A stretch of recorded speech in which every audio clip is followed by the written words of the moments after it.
Hello, Rutland High School Tri-M Music Honor Society. I'm Dan Graves. I taught in the Rutland Public Schools for 26 years as choral director and as general music teacher between the Rutland Middle School and Rutland High School. And I'm very honored that you invited me to speak today. Thank you. I was excited when Mr. Mechtel told me the names of the people who are involved in Tri-M. This year. I know most of you, not quite every single one, but most, and I was very pleased to hear who is involved with it right now. I'm proud of you. So congratulations to the new inductees today, and congratulations to all of you who are involved with it, have been involved with it in the past year. So, Tri-M Modern Music Masters, the 3Ms. Modern. Now, modern does not refer exclusively to the most recent new music. Modern refers to any music that we're involved with right now. Johann Sebastian Bach wrote 6,000 pieces of music, mostly in the 1700s. We still use his music, we listen to it, we study it. And so, since it is still current in that way, we can include that in modern music, and everything in between. Any music from the past, music from now. Right now, musically, we are wealthier than the world has ever been before in music. We have more music available to us than has ever been in history before now. We have recordings, we have transcripts of written music, we have all kinds of things, and there's more of it. So it's all modern music. If you want to include it in your life right now, it's modern. So, modern music masters. Master. To be a master of music, to be a master of anything. Common sense or common acceptance is that to be a master, you must spend 10,000 hours doing it. And that sounds like an awful lot. And it is. It is. It's a lot. Modern music masters. So to spend 10,000 hours in music is a great lot of your life. But I recommend doing it. Go for it. Now, that doesn't mean that you've shut yourself into the practice room for 10,000 hours and all you're doing is, playing your instrument, singing, whatever you're doing, studying scores. That's not what the 10,000 hours needs to look like. You can do it that way. You have all kinds of choices. There are many, many ways to get involved in music. You can be a soloist, a performer. You can be performing in an ensemble. You can direct.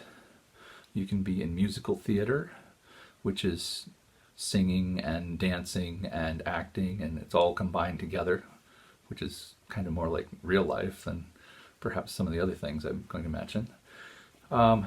If you get involved with music as a teacher, you want to share what you know about music with someone else. As an accompanist, this is something that I have personal experience with, just playing an instrument, but helping out with another group and just supporting what they're doing. And being an accompanist is, there's different kinds.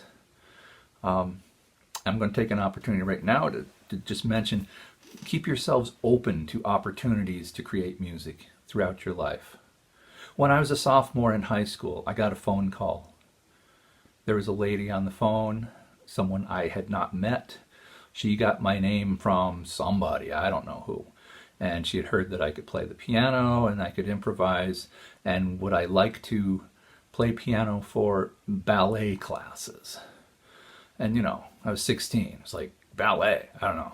At that time I thought I was going to be, a rock star. I had my own rock band, and I was accompanying chorus at Rutland High School, singing with madrigal singers, and that, I was doing lots of things, but ballet class, that wasn't something I had done. Well, she talked me into it and said, please just come give it a try, and I did, and I ended up doing it for the last 2 years of high school and a little bit in the summers after that, and I enjoyed it quite a lot, and I learned that They didn't need specific music, didn't need to be prepared a particular way. It was just, we need a particular beat. Give us the rhythm so we can dance to it. And I had an opportunity to improvise. They didn't care what I played as long as it had the right beat. And so I'd be making up things. It helped me a lot with my improvisation. I didn't see this coming, playing for a ballet class, that it would help my music for the rest of my life, but it did. So be open to music opportunities as they arise. You can go into things that are not necessarily the music itself, being the performer. You can go into managing a venue if there's a place that has a stage. You can be involved in music in that way. It helps a lot if you're going to line up performers for an audience that you know something about music, so that you can match the performers with the audience you have in mind. That would make it a lot better if you're more knowledgeable about the subject, about what you're presenting. There's a whole lot of new music technology. I just got an audio interface so my computer can talk to my keyboard, can talk to my recording deck, and I'm using some virtual instruments. This is new stuff for me. I'm learning new things now.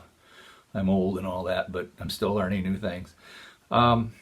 If you just find for yourself that you are fascinated with the music, with the sounds, with the notes, and how they work, delving into music theory, and I recommend that highly. I majored in music theory at the Hart School of Music, and just understanding how the music works. And somebody will say, well, you don't get a job with music theory. It's not really, unless you want to be just a music teacher.